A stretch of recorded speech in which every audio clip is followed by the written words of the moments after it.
moving from 29 fragmented laws to 4 standardized codes. What are these codes? Code on Wages 2019, Code on Social Security 2020, Industrial Relations Code 2020, Occupational Safety, Health and Working Conditions Code 2020. It isn't just a consolidation of law, but it is how the compliance will now be tracked, triggered, and enforced. Let's have a quick look at the old system versus new system. Let's be quite frank. The old system was ambiguous. It was quite up to inspector's discretion and often negotiable. But the new system will be digital, threshold based, and automatic triggers will be in place. So once you cross a certain number of headcount or wage percentage, compliance is automatic. There will be no practical difficulty defense anymore. There are no excuses from an employer that will be accepted by the department. So what I mean by this is, let's have another example. So if you have currently contract employees, let's say 18 employees, you hire 2 more employees. So you have crossed the threshold of 20 contract employees, obviously, yes. But what we used to do earlier is, we will wait for renewal, or we will wait for a certain point of time where we will inform the department later and registered as per the provisions. But now, when you cross the 20 threshold, whenever that date is, you are obligated to comply with the provisions that are attracted. So here is a reality check. SMEs are not intending to break the law. You are not intending to do anything wrong, but your system might do it for you if you do not realign your system with these new triggers. So I would like to state this: while all 4 labor codes are enacted, we are still waiting for the final notification which says effective from so and so date. So does that mean just because the final notification has not yet come, does that mean you will lay back and relax? No. Why? Salary structures, contracts, and systems that you create today will be tested when the code is enforced, like when the final notification comes. What I mean by this is, so we have an example. So you are constructing a building. The new safety norms have not yet been notified by the government. So, and you have completed the construction of your building. The new safety norms come after you have completed your construction. Does that mean your building will be an exemption because you created before the safety norms were notified? No. Your building will be held up to the new standards, new safety norms. Why? Because they were created even though earlier these effects will be retrospective and rippling effects will be there. So that's why we have to correct our systems. We have to align our system so that the triggers will be triggered from our side internally first, so we can solve it before the department comes into this. So this session will focus on what will hit your P&L the day the final notification comes. So let's start with Code on Wages 2019. So first, the Code on Wages 2019, what it does is, it completely changes the way we think about salary structure. Now, from now on, it is very important we remember one simple thing. Salary structure is now a legal instrument. Why I am telling this? We will be seeing in the further slides. So there is a myth that minimum wages only applies to factories and scheduled employments. This is not true anymore. For every employee, every establishment, and every sector, the minimum wage requirement will come. It will come for the showrooms, retail showrooms, manufacturing industry, service industry, corporate head offices. There will be no exemption for this case. There will be no exemption for probationers, trainees, or apprentices unless they are registered under formally apprenticeship law. So what I mean by this is, like, you will think that already this minimum wage requirement was applicable for me, right? But that is not wholly true. Why I am saying that? If a particular job type or if a particular industry was left out by the state schedule, then that is not covered under minimum wage requirement earlier. But now, every job type, every designation, every industry will automatically come under minimum wage requirement. Let's have a practical example over here, also a poll. So a retail shop has one sales staff, who has been with the company for 2 years. His salary is 15,000, which is being justified as starter salary. But the state's minimum wage for the same job is 18,000. So, what do you think will be the practical consequences? Please answer the poll that is, I hope, visible on your screen right now.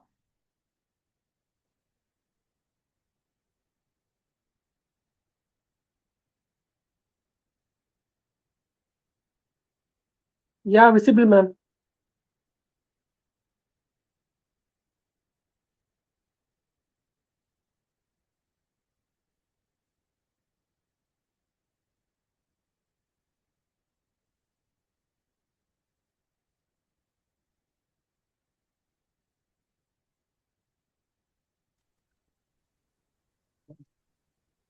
I would request all of the participants to answer this. I see that only few people have answered it. Okay, so I see that most of you have selected the right answer. Yes, the employer must pay the 3,000 rupees shortfall because he is underpaying from day one. What I mean by this? What was our old excuse in the similar situation? It was that once again, it was that minimum wages act does not apply to us. It was just a trainee. He was not an employee as per us. So these were the excuses we used to give to the inspector who came. But now the employer, how much he is underpaying will be considered arrears in salary. So we see in this situation 3,000 per month shortfall. What does it mean? It means for 2 years that he has served us, it will be 72,000 in arrears. And then along with these arrears, he must pay penalty. He employer cannot revise prospectively and escape. So you had to note this. Calling someone a trainee or saying someone is in a probation period does not reduce minimum wage liability. I would once again reiterate because it is very important that we note of the practical consequences of such non-violations. Arrears for entire service period. So it means arrears for if he has been with us for 5 years, 10 years, you are going to pay arrears for 10 years and that will hit your PNL hard. Then penalty for wage violation and inspection, which will usually expand to OT and PF compliance. When the inspection has come for this universal minimum wage non-violation, automatically the labor law will go and see into your OT compliances and PF compliances, which might yield more penalties and more violations for you. And I would also like to say the minimum wage rate is still notified by the state government and it is not automatically uniform for all the states of India. Next, the national floor wage. What does national floor wage mean here? So, the national floor wage is setting a baseline below which the state government cannot issue its minimum wage. So, we have this job A. Let's assume there's a job whose national floor wage is 18,000 per month. So, no state in India can give the minimum wage for the same job as 15,000 or 16,000. It is below the national floor wage, which is 18,000. So, it is important that you understand this. What is the impact over here? Obviously, there are states where low wage states are there, where the wages for the employees are low on the lower side. So these will be pushed upward. So automatically wage inflation will be happening. What does it mean for you as an employer? So wage hikes generally used to be discretionary up to the management. The owners decided whether I will be giving a wage hike or not. But this is no longer up to owners or management. It is mandatory and it is up to the law that you are going to do a upward revision on the wage. So cost planning must factor this wage inflation. This is not an HR issue. This is long-term cost forecasting. So CFOs, decision makers and owners, what they have to do is include this wage inflation into their finance model. So like we used to think about rent, utilities, interest costs, we used to forecast those things into our cost planning. Similarly, we will be including this wage inflation into our cost forecasting. And also, I would like everyone to note that national floor wage doesn't mean that it will be equal in all states. The states can give a wage which is equivalent to the national floor wage or something higher. The biggest disruptor of this new codes is the 50 percentage wage rule. So we can be quite frank that employers used to use a basic formula: low basic, high allowances. What it does, it saves PF and ESI costs. And furthermore, it optimizes your cash flow. But the same thing cannot be done in the new rule. Why? Because allowances cannot exceed 50 percentage of your CTC. It is not up to you anymore where you say my basic will be 30 percentage of CTC, because it will be 50 percentage at least. In an example, what I am trying to say is, if an employee CTC is 50,000 and old basic, it is what you consider to be basic over here, is 15,000, will it be held true in front of the law? No. The new basic will be minimum of 25,000, which is 50 percentage of the CTC. What it does, it increases your PF, your ESI, and all the statutory contributions you are going to calculate from now on. Why this is dangerous for you? See, we or any one of you are not intending to reduce the contributions. We are not intending to fraud the labor law, or we are not intending to do something wrong over here. We are just trying to optimize our cash flow. So that is very within our hands. To optimize our cash flow, we used to reduce the basic component, but these cannot no longer will be applicable, because the law will treat these excess allowances, like you have excess other type of allowances, as disguised wages. That's something you're trying to hide, and the excess will be added back to your original basic and DA. So again, let me show you in an example what I mean by that. So we have again an employee whose CTC is 40,000. The basic plus DA is 15,000 as per you as an employer. The allowance is 25,000. So for PF ESI contribution, what will you be using? Not the 15,000 thing, but you will be using 20,000. It is 50 percentage of the 40,000, that is CTC. So when we multiply this by 40 staff for 12 months at 12 percentage employer contribution EPF, then we are looking at 4 to 5 lakh increase in statutory cost with no increase in sales. So what does it say? This is the hidden cost of compliance. Now to comply, you will be paying this additional. If you have this 40 staff for a year, this is the additional cost you are going to incur if you want to comply. Everything will get recalculated. It is not only PF, ESI, but gratuity, bonus, overtime. This is not optional. This is foundation of all other codes. We are going to talk about this 50 percentage of CTC again and again over this session, and my team also will reiterate this point, 50 percentage of CTC, because this 50 percentage of CTC has rippling effect all over every code. The silent killer, overtime. Earlier, everyone used overtime as a cheap productivity level, because we used to get OT on very cheap basis. Because our basic was less, the OT was automatically less. But under the new codes, since the wages have expanded, the definition has expanded, like 50 percentage of CTC, your OT per hour, what you used to offer to the employees, has increased. Then the OT cost is automatically exploding without any increase in effort from your employees. So what does it mean in SME business? So what it means is, common scenarios in every retail business, be it clothing store, be it a pharmacy, be any retail store, we will have festival sales, we will have late closing hours, we will have staff working 10 to 11 hours a day. So this in the new wage code will be 2 times the wage rate, and this wage rate, I am again telling, it is 50 percentage of CTC. So let's have an example so you understand the impact of such updation of code. So when earlier we used to get hourly overtime at 80 per hour. Now we are going to get it at 130 per hour. There is an increase of per hour rupees 50, And if in your concern every employee does 40 hours of OT and you have 50 workers, that means additional 1 lakh per month. So again, same effort but higher cost. So this again is the hidden cost of compliance.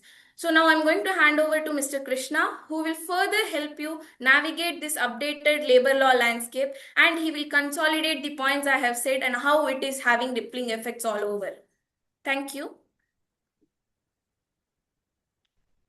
Thank you, Sneha, for your wonderful presentation and delightful insights, enlightening us regarding universal wages, floor wages, and revised computation of wages with OT impacts.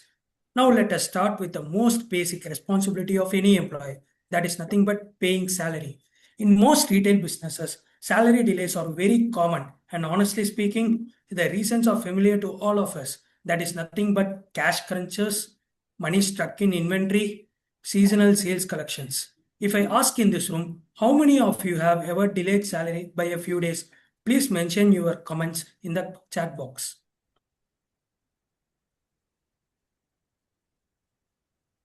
I hope all the participants will participate in this.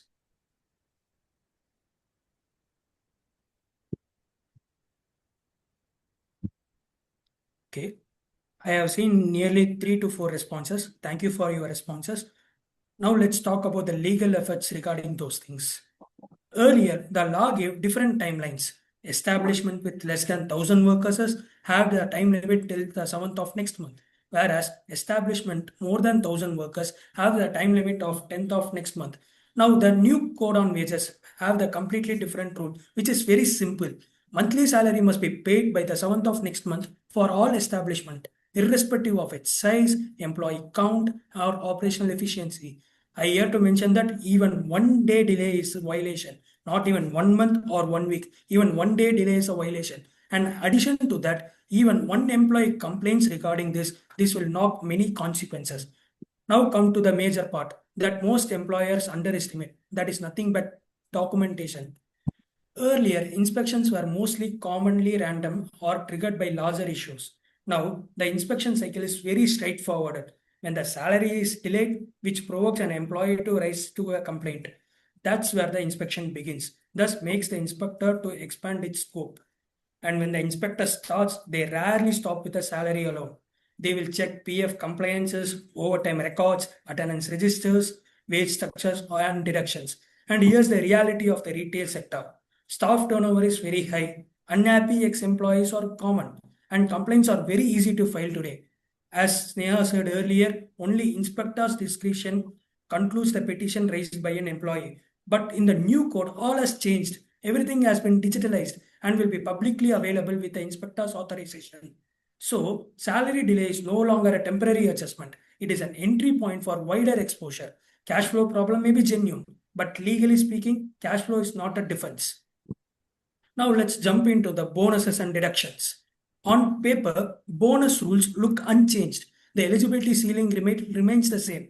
But what has changed is the calculation base because the definition of wages has changed. This means many employers are still calculating bonuses correctly as per logic, but incorrectly as per new law. Now let's talk about deductions, where most SMEs silently fail. The law is very clear. Total deductions cannot exceed 50% of wages. Every deduction must be authorized.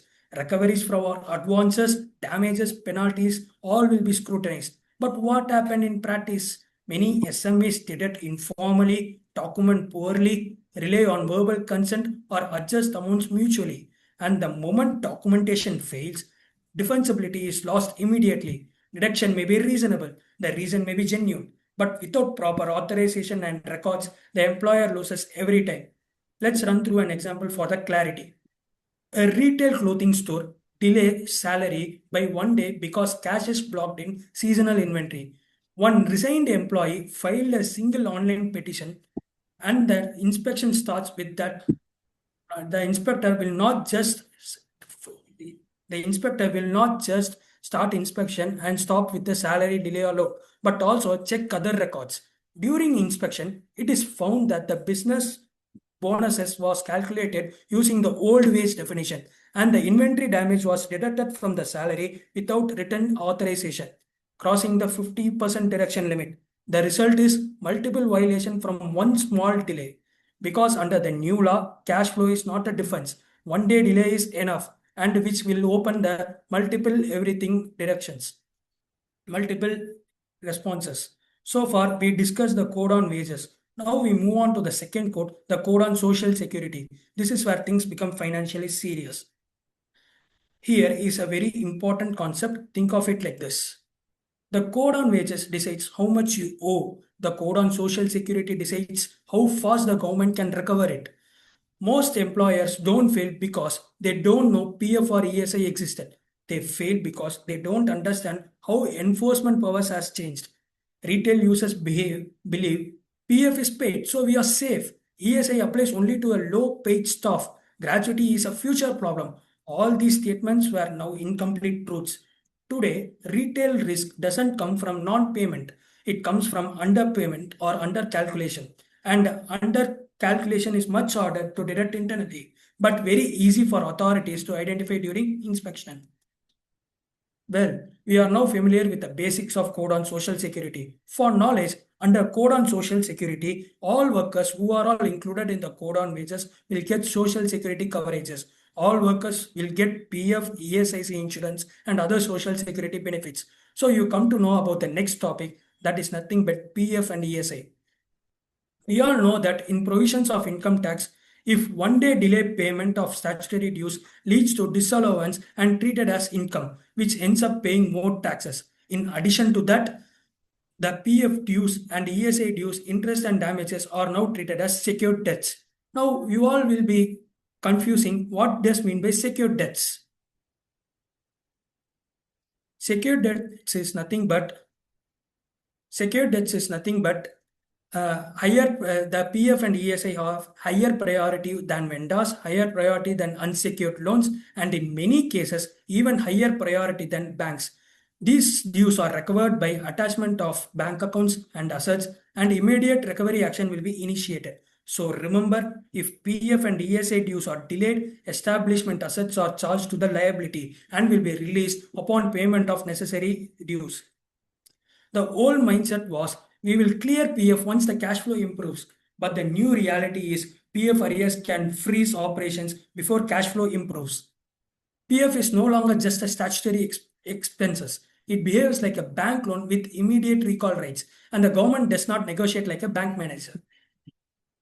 Now, let's talk about some good news for entrepreneurs. Earlier, there was no limit for PF inquiries. You could receive a notice in 2024 for an issue from 2009. Records may be lost, staff left from the entity, but liability is still alive. That was an old nightmare. But now, under Section 125 of the Social Security Code, a 5-year limitation period has been introduced, which means authorities cannot initiate inquiries for dues older than 5 years. If not detected within 5 years, the chapter is legally closed. This brings financial stability. But I here to note one thing, there is a condition. The protection applies only if inquiry has not already started. So the strategy is simple. Ensure your compliance is clean for the current rolling 5-year block. Now let's have a poll.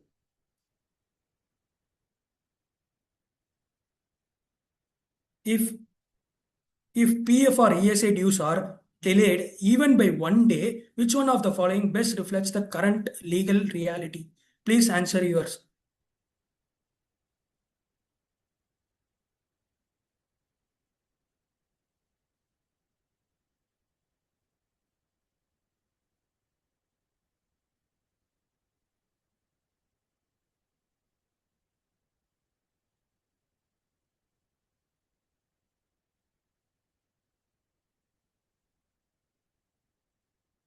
I hope all the participants will answer for this poll, and I will appreciate your presence in this meeting.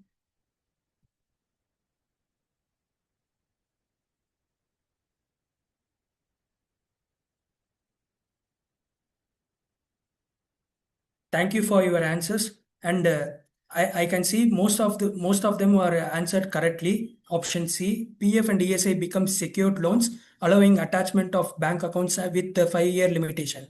Thank you for your answers. So we move back to the next topic, which is nothing but we will connect the wage code to the social security code. Most of the employers say PF rate is still 12%, nothing has changed. That is technically correct, but practically misleading. The rate is constant, but the base has expanded. Earlier, EPF was calculated on the base wages, often capped at rupees 15,000. Now, PF is calculated on wages, which may be more than rupees 15,000. How could this be possible? Let's take a simple example. An employer has a CTC of rupees 30,000. So, the PF page, considering PF base as rupees 10,000, employer contribution will be 1,200. Whereas in the new law, as Neha said, calculation of PF base changes. The base is 50% of CTC, that is nothing but rupees 15,000. So the employer contribution will rise up to rupees 18,800. Here, the difference per employee amounts to rupees 600 per month, which are computed to rupees 6,000 per annum. Now, when we calculate for 100 employees, that is rupees 6 lakh per year. So here, the real focus is on the wage structure rather than PF rate. So I hope all of the entrepreneurs to change their wage structure to the current law. Let's move on to the next topic. We all know about the contract laborers. In most of the festival seasons, we hire contract laborers through a contractor. This is where many SMEs make a fatal assumption regarding PF and ESI that contractor will take care of it. That is legally irrelevant. Under this law, if the contractor fails, the principal employer, that is retail businesses, has to pay first. Recovery from the contractor is a later problem. For understanding, let me go through some examples. You hire a 60 contract workers. If the contractor disappears without paying PF and ESI, what happens? EPFO sends notices to you with interest and damages.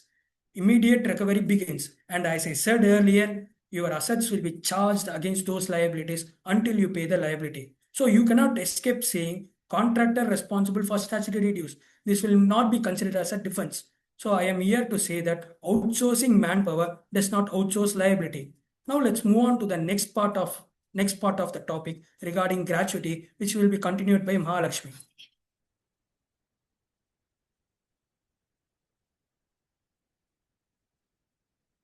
Thank you, Krishna, for setting the context so clearly.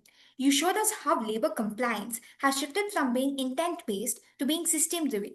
Building on that framework, I will now take you into a few areas where this shift is felt immediately by businesses, starting with gratuity and fixed term employment. Gratuity is no longer a 5-year problem. Let me start with something most of us already believed earlier. Traditionally, gratuity was always seen as a 5-year issue. Most employers felt it becomes relevant only when someone completes 5 years. That understanding made sense earlier, but it no longer holds good today. Under the Code on Social Security, gratuity is no longer just a long term HR matter. It has become a current financial exposure. And this becomes especially relevant for businesses that rely on fixed term contracts, where gratuity can now get triggered much earlier than expected. Fixed term employees and gratuity. This is where the real change comes in. Earlier, many businesses used 1 year or short term contracts with comfort that gratuity wouldn't apply unless the 5 years were completed. Under the new framework, fixed term employees, whether hired for 6 months or 1 year or even 2 years, are eligible for pro rata gratuity, even if they haven't completed the 5 years. For fixed term employees, gratuity becomes payable when the contract ends. Let me ask you this. How many of you here use 1 year renewable contracts, especially in retail or services? I request you all to give your answer in the chat box.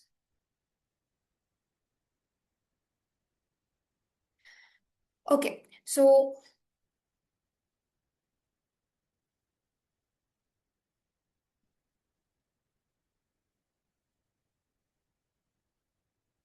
it's a very common practice, and the usual assumption is gratuity won't apply. But in reality, gratuity can still be calculated year by year and becomes payable at the end of the contract. For permanent employees, the 5-year rule still applies, but for the fixed term employees, gratuity exposure arises much earlier. Gratuity insurance. So we have a quick poll on the screen. Please take a moment to respond. For your employees who have completed more than 5 years of service, has your organization taken a gratuity insurance policy to cover the payout liability? Requesting you all to answer.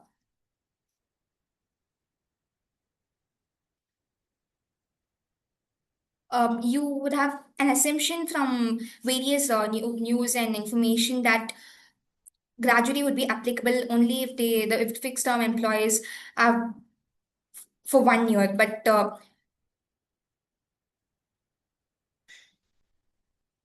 it's not true. I would like to explain you in some next slide.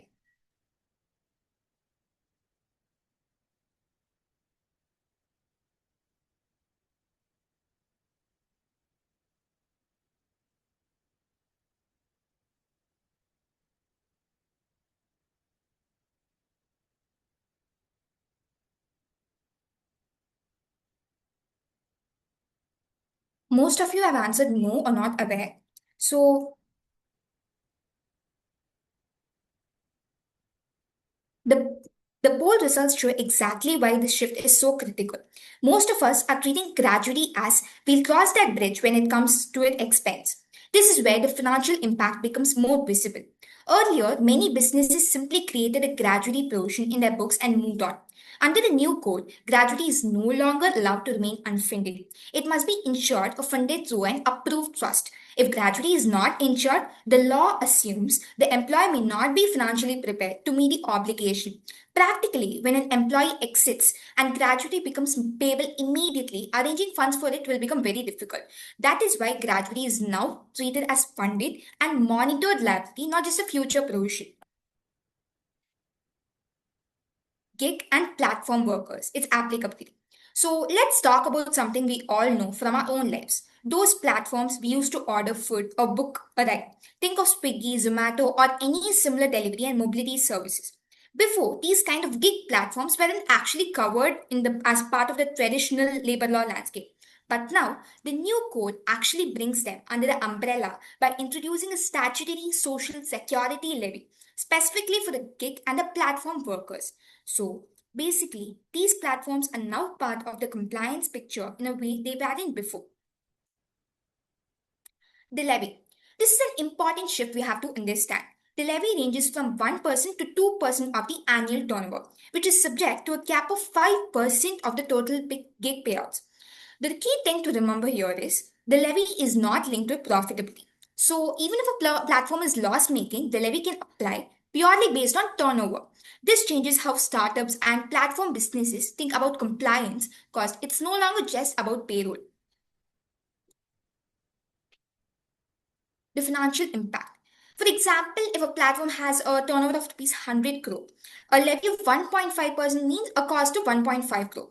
This cost cannot be avoided. It cannot be postponed. It cannot be negotiated. It becomes a structural cost that is directly impacting the top line.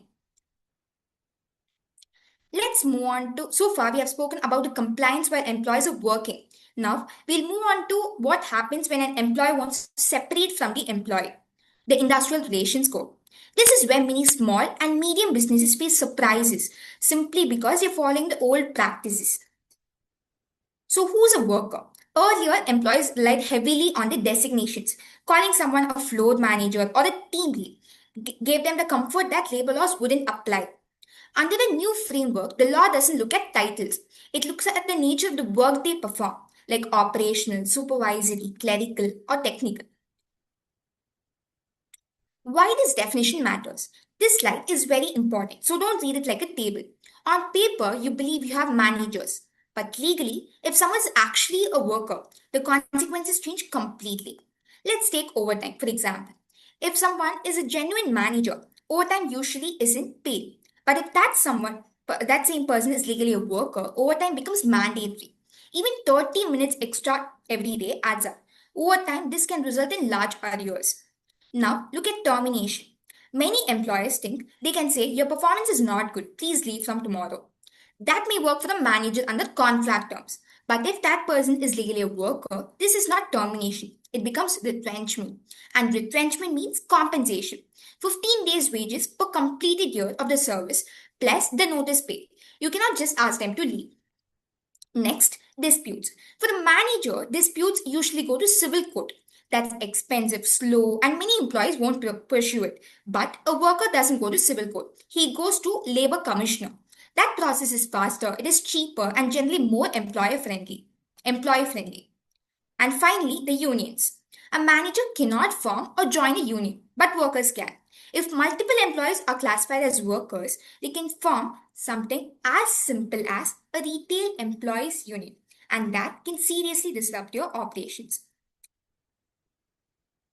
Termination is not termination. Now, let me give you a very common situation. A store manager tells HR, this salesman's performance is very poor. Please remove him from next month. HR issues a 1 month notice. Letter and thinks the matter is closed. But legally, this is not termination. Unless the employee is removed for a proven misconduct like theft or violence, this is treated as retrenchment. Poor performance, cost cutting, restructuring, all this comes under retrenchment. Retrenchment is a cash flow event. Most employers think retrenchment is just paperwork. In reality, retrenchment is a cash payment event. You don't just issue a letter. You need money ready in the bank. If funds are not available immediately, the exit itself becomes illegal. So, what are the components of retrenchment cost? Let's break down what retrenchment actually cost. You don't pay just one thing here. You pay 1 month's notice pay, retrenchment compensation, that is that 15 days salary for every completed year, and the contribution to the reskilling fund.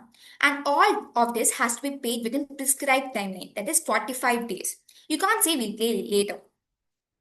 Let's put some numbers to this. Suppose an employee earns 20,000 per month and he has worked for 6 years. The employer thinks, worst case, I'll pay him 1 month's salary, that's all. But legally, the cost looks like this. You have to pay him 20,000 notice pay, around 65 to 70,000 retrenchment compensation, and a 10,000 towards reskilling fund.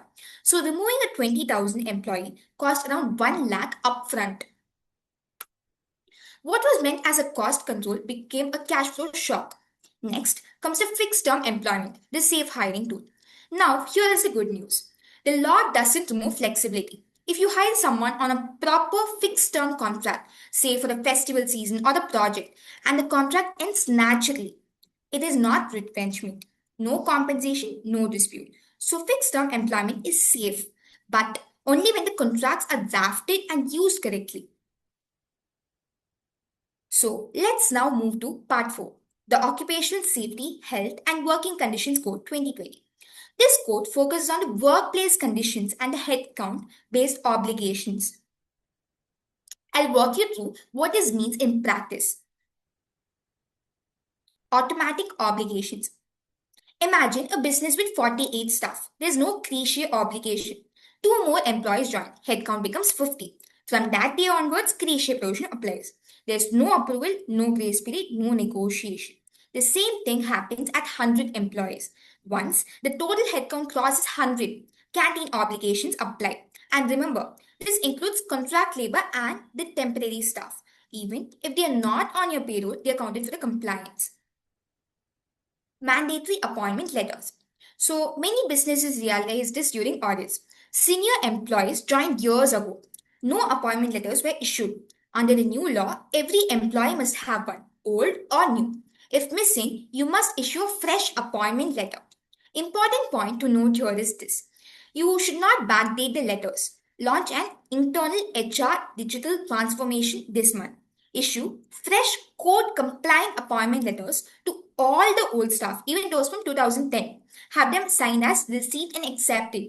This closes a historical compliance gap. The right to sit. So, the retail staff often stands for 9 to 10 hours. Earlier, this was treated as part of the job. Now, the law requires basic seating arrangements. You don't need expensive furniture. A simple foldable stool at the billing counter is enough, as long as it's actually provided and documented. Women in night shifts. A very common mistake here is that women employees say, yes, I'm okay working late. But consent is taken verbally. Legally, verbal consent has no value. You need written consent and safety records. Even one woman working late without a documentation becomes a violation. Annual health checkup. This is a new cost for many employers haven't planned for. Employees above prescribed age are entitled to free annual health checkups. The simplest way is to tie up with a nearby diagnostic lab and maintain basic records. It is not complicated, but it must be planned for. Contract labor, the final warning. This is where many businesses get stuck. Security and housekeeping are outsourced. Bills are paid every month. But PF and ESI proof is never checked. If the contractor defaults, the law does not go to the contractor first. It comes to the principal employer. So the safest rule is simple. Never release a contractor's invoice without PF, ECR, and ESI proof.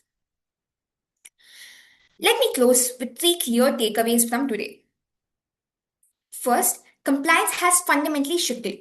Under the new labor codes, compliance is no longer driven by intent or explanation. This system driven. Once a payroll number, headcount, or a wage structure crosses a statutory threshold, compliance is triggered automatically. The question authorities now ask is not why something happened, but whether your systems allowed it to happen. Second, we're no longer dealing with multiple fragmented laws. India's labor framework has been consolidated into 4 comprehensive codes, and each one directly affects business decisions. Next, the wage code turns salary into a legal instrument through minimum wages, overtime, and the 50% rule. The Social Security Code elevates PF, ESI, and gratuity into priority financial obligations. The Industrial Relations Code reframes termination as an immediate financial payout event. And the OSH and Working Conditions Code introduces automatic workplace obligations linked purely to headcount. These are not compliance checklists, they are structural changes to how business hire, pay, and exit employees. Third, this shift requires action at the leadership level. Businesses need to redesign salary structures so that basic wages are compliant. They must identify and correct roles that fall below the minimum wage thresholds. They need to actively verify contractor PF and ESI payments, not just assume compliance. Appointment letters must be updated and should be aligned with the codes. And most importantly, statutory cost must be budgeted accurately, not treated as unexpected expenses. So the key message today is this. The new labor codes do not punish the bad intent. They punish weak systems. The real question is no longer whether the business is compliant today. The real question is whether its systems, documentations, and the payroll structures are strong enough to withstand the scrutiny tomorrow. Thank you.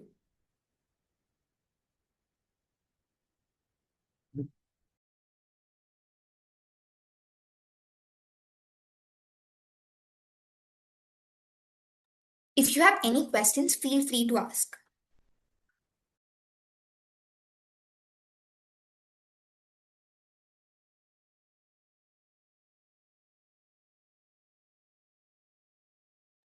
If you have any questions, feel free to ask. Excuse me, madam. Hello? Hello? Hello? Yes, sir. Just a second. Yeah, yeah.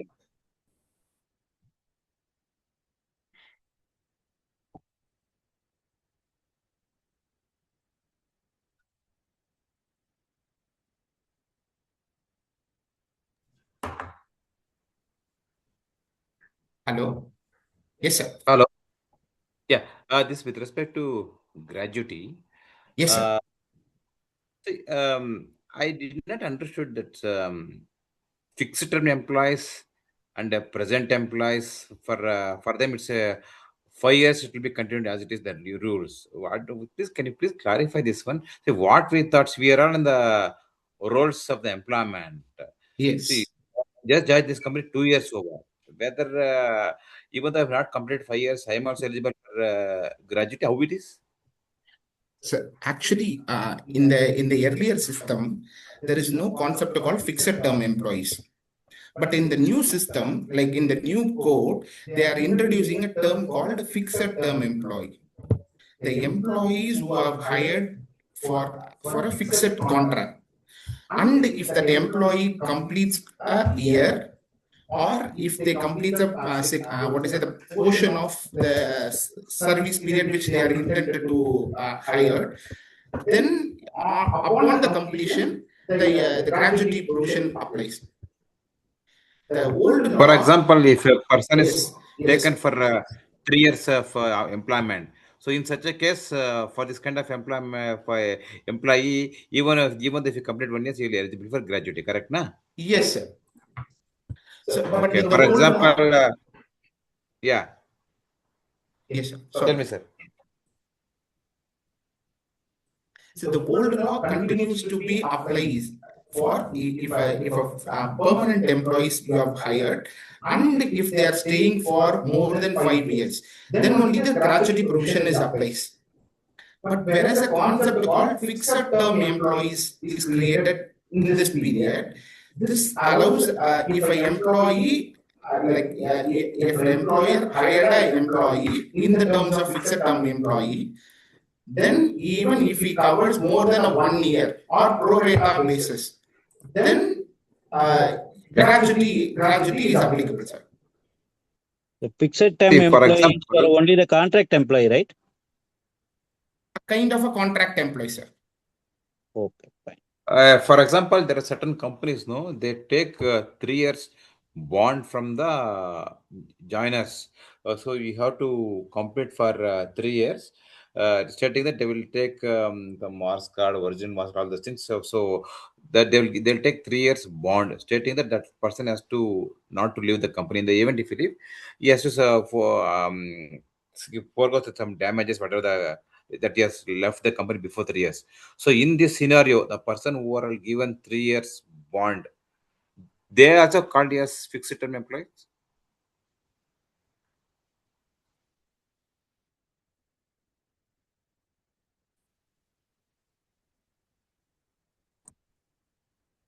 Am I audible? No, sorry, please repeat once again. Once again, sir. Sir, so those employees cannot be treated as a fixed term employee, sir, because there is Okay. a law clearly states there is a definition for fixed term employee. The what you are saying is the contract. The contract employee will not be treated as a fixed term employee, sir. So there is a clear Actually, definition between the fixed term employees and the contract employees, sir. actually, it cannot be contract. It cannot be called as a fixed employee, not a contract. See, actually, some company what they will know, then some company there will be labor terminals too much. So in order to get people not to leave, they take 3 years bond from the employees. He should not leave within 3 years. Yes, yes. So yeah, in such a scenario, then neither he will fall under fixed term, neither will fall under the contract term. It is his wish after completion of 3 years bond. Also, he can continue the employment as a permanent employee. Correct, no? Yes, sir. But those employees will be treated as a regular employee, will not be considered Ah, as a fixed term employee, sir. I understand. I understand. Yeah, fair enough. Yeah. Thank So you. because those employees in the payroll, so it is also the part forming part of the employee compensation. Like they'll come under the regular employee scheme only. They'll not come under Understand. fixed term comp. This fixed term contract means we need to have the proper record documents to Yes, justify yes, sir. whether it's correct. Uh-huh. Yes, sir. And this is it is it compulsory to increase 50% of Yes. basic from the gross salary irrespective whether permanent employee or contract employee? Yes, sir. Because the minimum wages act is redefined, sir. The earlier the minimum wages act is not clearly saying how much you need to have a basic plus DA as a fixed amount. Now the new provision says minimum 50% should be there in the basic plus DA component. For example, if a person's salary is gross salary is 70, the city is the company, then his basic has to be 35,000 rupees. Correct? No. Yes, sir. Actually, in the same line, in the old law, we had a maximum slab of 18,000, right? No, sir. Like 15,000. 15,000 into 12%, maximum 1,800 was cap is there. Okay. In the Correct. same line, the proposed act says 25,000 is the maximum cap. But as we stated earlier, it is all in the draft mode. So once we get the final clarification, Okay. we will be in a position to clarify properly, sir. Earlier, that is like in a short manner, earlier 15,000, now they are going to increase it to 25,000, sir. Okay, that means 50% of the A maximum of 25,000 like 25,000 or 50 percentage. So that is a calculations they'll have, sir. So in your scenario, maximum salary is 25,000. So that 70,000 into 50 percentage will comes under 35,000. But only maximum That's the of gross 25 salary. 50% will be which is considered 35. as a PF and 20% will be ESI restricted. How it is? base, sir. Oh, for the purpose of PF and base, 20% will be considered. Yes, sir. Okay, fine. Yeah. Thank you. Thank you, sir. Yeah. One second.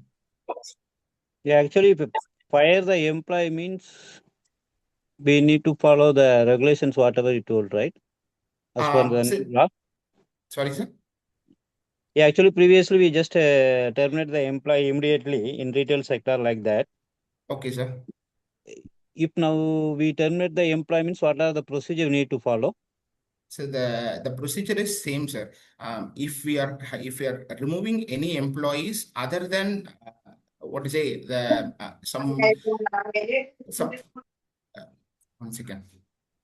If the employee is resigned only for like if the employee we have sacked only due to that one second. Is it?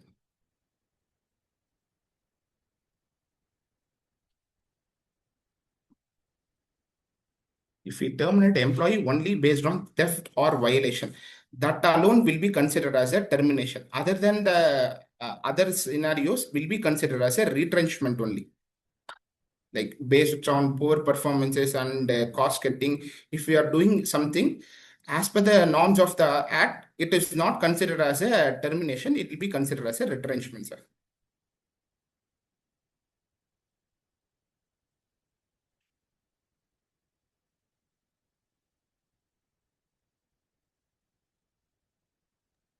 Sir, can you please put some light on the bonus? Whatever the madam explained, we did not follow through what the bonus, how that is works out. Sorry, sir. Bonus part, madam, she has explained, but like we could not able to catch because she has explained very well. But we need to have once again explanation from Okay. you in the yeah. So, as stated earlier, the minimum wages act has increased, means the base of the salary is increased. So the same component of 8.33 percentage only will be considered for as a basic minimum bonus. But Okay. since the salary base is increased, now the bonus contribution minimum bonus also will increase, sir. So that is in a simpler manner. That is the explanation, sir. Okay, fine. Yeah, thank you. Thank you, sir.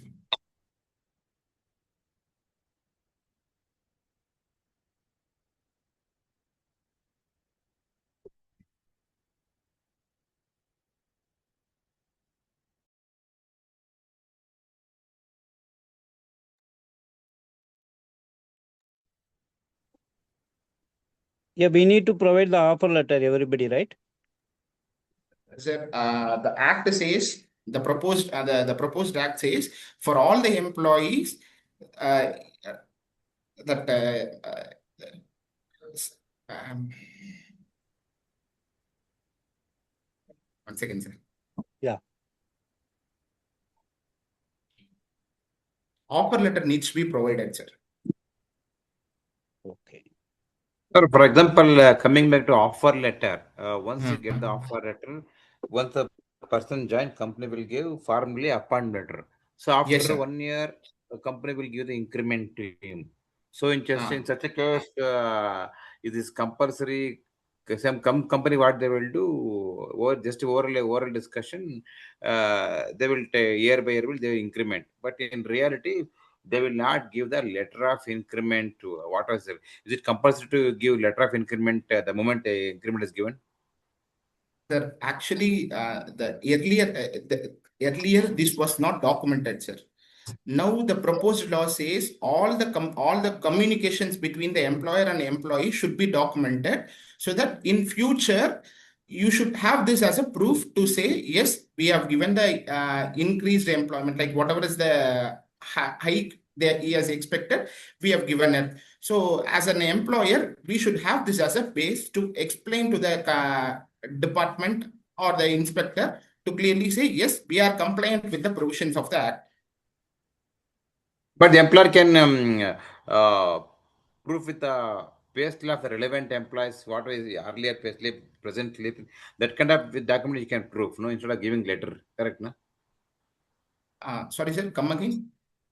See, instead of giving returning that kind of documentation, employer Hmm. can give the old pay slip and latest pay slip. That is a proof for the employer that earlier is old pay this much, this present is drawing this much. So, and, with the bank statement, we can prove. No need to maintain reverse increment letter, all those things. Nah? So, yes, sir. As per the norms, whatever saying is fine, sir. But as a documentation proof, if you have this like increment letter saying that as a completion of 1 year, we are increasing your salary base from so and to so, like X base to Y base. So we will be having a proper documentation to support what we are trying to say with the inspector, sir. As you are saying, both the but like if we can compare both the old salary slip and new salary slip, that also can take some can be accepted. But if we have proper documentation, then we need not to worry about it, sir. Fine, fine, fair enough. Yeah. Actually, we talked about the medical. Okay, if the employee is not interested to take the medical checkup, what we will do? Sir, அதுக்குதான் is like for that only we said like you can have a contract with the local lab. So that local lab will take randomly ஒரு 10 to employees. So எல்லாருக்குமே cover பண்ணனாலுமே at least ஒரு 10 to 15 employees if we can cover, and we can show that yes we are compliant with the provision of the act. Okay. So for all 45 plus employees, if he is ready to come for a test, yes, okay. At least one 10 to 15 employees, if we can show, and we can say that we are compliant with the provision of that. Yeah. Understood. Sir, thanks a lot for our. Hello. Sorry, sir. Hello. Can I have a question? Yes, sir. I posted two things. One is about One second, sir. appointment letter, whether retirement. So, your voice. Hello. Yes, sir. Second question is employee contact rules. There will be existing rules, new rules in future. How these contact rules should be communicated and documented? Sir, as we stated earlier, the law is in the draft stage, sir. Once we have the compliant, like full law, we will be in a position to clarify your questions, sir. Thank you. At this point of time, still we are unable to receive the we are unable to clear your questions. Once we get the full draft of the once we get the full complete picture of the law, we'll be in a position to clarify your doubts, sir. Because with respect to retirement age and all, nothing is mentioned as of now in the law, sir. If it is silent, by default, what it can be? No It will idea. be like existing act only, sir. Like 58 is the maximum age, sir. Okay. Then I was a bank employee. Okay, sir. In our bank, we have LIC insured gratuity. Okay, sir. As on February salary bill, say 2.5% or 3%, some amount LIC will specify of the total wage bill. That will their actual calculation will quantify the fund that should be maintained with the LIC gratuity fund. They will demand it, and the management employer has to pay it. The one additional advantage for the employee is, should an employee die before the retirement age, LIC will pay from out of its own funds. Yes. The actual gratuity payment for the entire service period as if he is alive. Yes, sir. Not for the actual reduced period. So yes, this can be, it seems this is mandatory.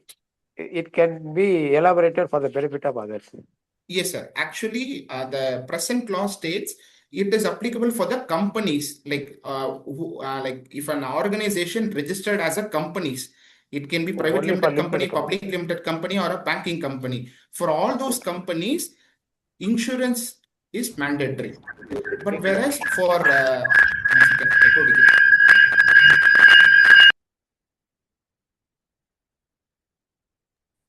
1 second. Yes. Whereas in the new law, it is applicable for both proprietorship as well as for partnership firm.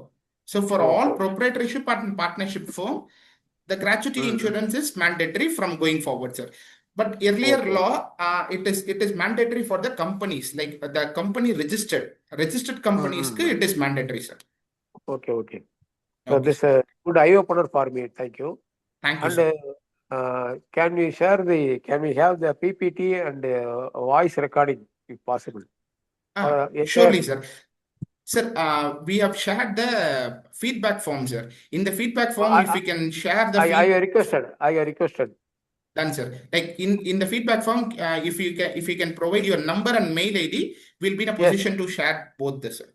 Yes. I have provided. Thank you very Thank much. you, sir. Thank you, So sir. it's a very great eye opener because I am in consultancy business. Okay. It increases my knowledge so that I can diffuse further to the clients. Thank you so much, sir. Thank you very much. Excuse me, sir. Excuse me, sir. This annual health checkup, still the clarification not clear. Is it compulsory? An employer has to get it annual health checkup of all the employees every year? Sir, the employee who aged more than 45 plus, it is mandatory for the employer to conduct health checkup, sir. This will come with effect from which date, sir? That implies the Actually, the date of effect is not yet notified, sir. Once we notified, we'll be in a position to clarify your point, sir. But it's very good move from the government, sir. Those who have crossed Yes, 45 sir. years, very good move, sir, from the government. Yeah. Yes, sir. Yes, sir. But what is the limit they fix, sir? Amount, sir? Any limit? Sir, there is no fixation of the amount, sir. But it says a employee more than 45 plus years, employer needs to conduct a health campaign, sir. For the safety of employee. And health checkup. Health checkup, sir. Health checkup, sir. Yeah. Yes, person. Medical insurance, what is the amount prescribed, sir? What is the medical insurance amount? What is the amount is prescribed? There is no fixation of health insurance in the new code, sir. ESA take care of it. Yes, sir. No, ESA will take care of the compliances, sir. Correct. ESA will take care of the person gross salary Less than limit. Yeah, that a certain employees with salary is very more. For them, some companies are giving only 1 lakh or 2 lakh insurance benefit. So for them, some certain employee, if they get admitted in the hospital, it will be 5 lakhs or 6 lakhs. So it's a 4 lakh he has to pay from his pocket. I'm calling other than ES employees I'm talking about. For any limit is fixed. As of now, the government has not introduced any of such provision as mandating all the employer to go for health insurance. So there is no compulsion to have a group insurance policy, sir. It is an employer responsibility. If he wants, he can have a all group insurance. So for all the employees, he can have a group insurance, sir. That's correct. Many organization of our clients is having the same, sir. Correct. Yes, sir. So more people are having. Yes. Yeah. Thank you. Thank you, sir. So main point, hello, from the employees. Hello. Yes, am sir. I audible? Yes, sir. The main point is hire or fire policy. Yes, sir. That is what is that? Actually, that has been that provision has been relaxed, sir. So you cannot fire a person without a proper reason, sir. On the other side of it, retrenchment and layoff, it is within the normal. Yes, sir. On the other side of it, you have for an employer, the other side is there is a policy called fixed term employment. So if an employer don't want to falls into the regular premises, he'll go for a fixed term employment, sir. Sir, if the moment basic is made to 20,000 rupees, then this PF contribution not be less than 3,000 rupees, correct, no? Yes, sir. Actually, in the draft stage, they said for all the minimum contribution for 10%, EPF will be 10%. As of now, they have not clearly stated whether it is 10 or 12. They are saying for all the for all the organization, it is 12. we will be notifying a few employment or the type of services where the EPF rate will be 10%. If it is a 10%, then this difference in 50% salary will get adjusted, sir. Okay. Okay, sir. Yeah. Thank you, sir.